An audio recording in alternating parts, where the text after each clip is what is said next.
अखंड भारत हिंदू राष्ट्र। देखिए, आप लोगों ने बचपन में एक बहुत ही पंक्ति, छोटी सी पंक्ति है और ये एक प्रकार से कह सकते हो कि यह गांधी जी के द्वारा उद्धृत किया गया था और गांधी जी के द्वारा कहा गया था। एक आह्वान है, एक क्लेरियन कॉल है, जिसको आप लोग बचपन में पढ़ते ही होंगे। और ख़ास करके जब अभी जैसे 15 अगस्त नज़दीक आने वाला है और जब भी स्वतंत्रता दिवस या गणतंत्र दिवस आते थे, तो इस वाक्य को हमेशा जो है विद्यार्थियों के द्वारा, लोगों के द्वारा उद्धृत किया जाता था कि अंग्रेज भारत छोड़ो आंदोलन, ठीक है, करो या मरो। यह नारा जो है महात्मा गांधी के द्वारा दिया गया था और यह 1942 में भारत छोड़ो आंदोलन, क्विट इंडिया मूवमेंट जब प्रारंभ हुए थे, इस दौरान दिया गया था। अभी प्रधानमंत्री नरेंद्र मोदी कह रहे हैं कि यह अगस्त का महीना है, हमारे आज़ादी के कह सकते हो कि पर्व अब बहुत समीप आ चुके हैं और इसी अगस्त के महीने में भारत छोड़ो आंदोलन प्रारंभ हुए थे। लेकिन समय और परिस्थितियों के साथ, क्योंकि अब भारत आज़ाद हो चुका है, हमें अन्य चीज़ों पर भी ध्यान देना होगा और अन्य चीज़ों को भारत से छोड़ने के लिए मजबूर करना होगा। जैसे किन किन चीज़ों पर प्रधानमंत्री नरेंद्र मोदी जो है अपने बयान में कहा कि करप्शन, भारत छोड़ो आंदोलन, कहने का मतलब करप्शन से भारत को मुक्ति मिलनी चाहिए। अब जैसे कांग्रेस के शासनकाल में 2G, व्यापम, स्पेक्ट्रम, चारा घोटाला और बहुत सारे कॉमनवेल्थ घोटाले और बहुत सारे घोटाले हुआ करते थे। लेकिन नरेंद्र मोदी के कार्यकाल में जो है करप्शन फ्री इंडिया की ओर भारत बढ़ रहा है। तो 2024 को देखते हुए इन बातों का ध्यान रखें कि ऐसे कोई भी भ्रष्टाचारी को आप वोट ना दें और जब भी वोट दें तो प्रधानमंत्री नरेंद्र मोदी को जो है वोट दें और उन्हें विजयी बनाएं। तो इस प्रकार से आप करप्शन से लड़ सकते हैं और आप जहाँ भी हो फेसलेस ट्रांजैक्शन करें, ऑनलाइन ट्रांजैक्शन करें, जिससे कि करप्शन मिनिमाइज होता है। और प्रधानमंत्री नरेंद्र मोदी के दौर में जैसे अभी 2000 का नोट बंद कर दिया गया, 1000 या 500 के नोट बंद कर दिए गए थे और जितने भी सारी प्रक्रियाएं हैं या चीज़ें हैं, हमेशा जो है डिजिटल ट्रांजैक्शन को प्रधानमंत्री बल देते हैं कि कैसे डिजिटली और अधिक ट्रांजैक्शन किया जाए। ठीक है, बातें समझ में आ रही है? तो ये सब सारी चीज़ें हैं, इस पर भी हमें विशेष ध्यान देना होगा। तो भारत को अगर करप्शन कर, corruption quit India, corruption quit India. इसके बाद है कि डायनेस्टी पॉलिटिक्स क्विट इंडिया। यह तो एक शाही जो परंपरा स्थापित हो गई है कि राजा का बेटा ही राजा बनेगा। भले यह लोकतंत्र है, लेकिन यह जो है सही मायनों में लोकतंत्र नहीं है, क्योंकि जैसे अभी देखो राहुल गांधी राजा का बेटा है। Rahul Gandhi the child which born with silver spoon, चांदी के चम्मच से जन्म लेने वाला युवक, युवराज के नाम से जाने जाते हैं। आखिर क्या कारण है कि कांग्रेस में इतने लीडर होते हुए भी राहुल गांधी को ही प्रधानमंत्री पद के रूप में नियुक्त किया जा रहा है?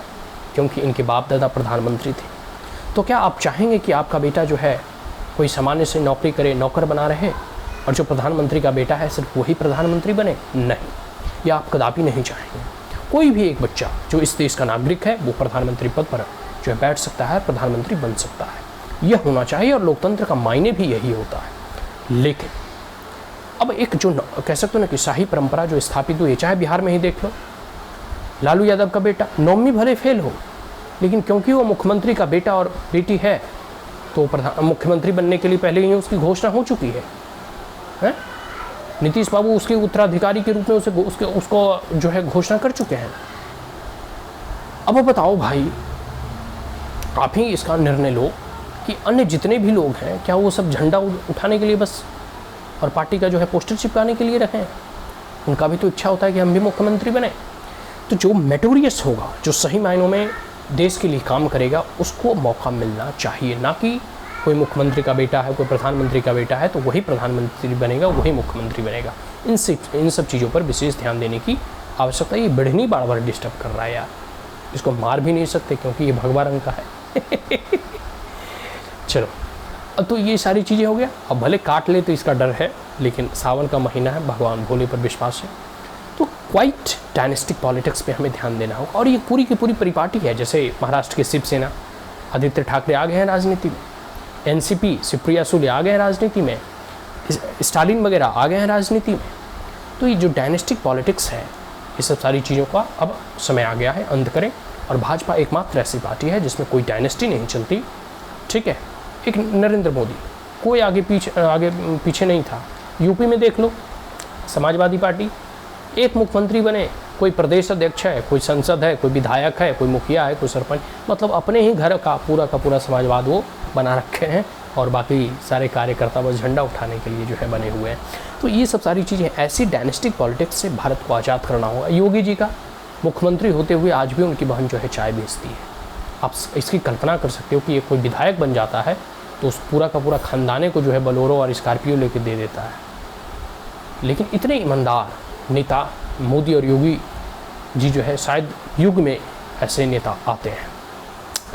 तो ऐसे तमाम डायनेस्टिक पॉलिटिक्स को अब तितांजलि देना हुआ और जो लोग एक दबे कुचले वंचित शोषित और सामान्य घर से उभर कर आते हैं और सही मायनों में देश की सेवा करते हैं, वैसे लोगों को वोट देना होगा। और इसमें प्रधानमंत्री नरेंद्र मोदी को 2024 में आप लोग वोट देकर इन्हें विजयी बनाएं।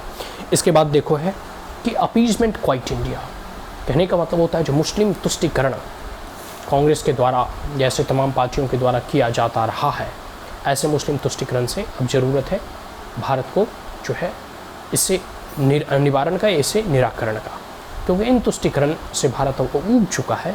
और यही तुष्टिकरण का नतीजा है कि जैसे हरियाणा में नूह वगैरह में या दिल्ली वगैरह में दंगे होते रहते हैं।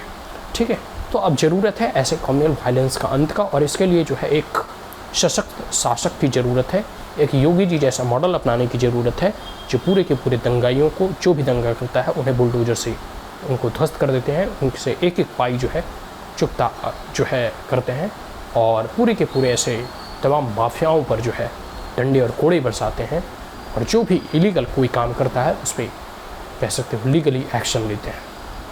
तो आने वाले समय में इन सब चीज़ों पर ध्यान देते हुए आप भी जो है सजग रहें, सतर्क रहें, और ऐसे लोगों को वोट दें जो देश हित, राष्ट्र हित और समाज हित में कार्य कर रहा हो, जो देश की उन्नति प्रगति की ओर ध्यान दे रहा हो, और जो राष्ट्र को पुनः विश्वगुरु बनाने की ओर बढ़ रहा हो। और ऐसे प्रधानमंत्री को आप वोट दें जो भारत में ही नहीं विश्व में भी जिनकी प्रशंसा जो है दुनिया करती है। तो आने वाले समय में आप 2024 में vote for prime minister Narendra Modi and support for prime minister Narendra Modi and his development work. जय हिंद।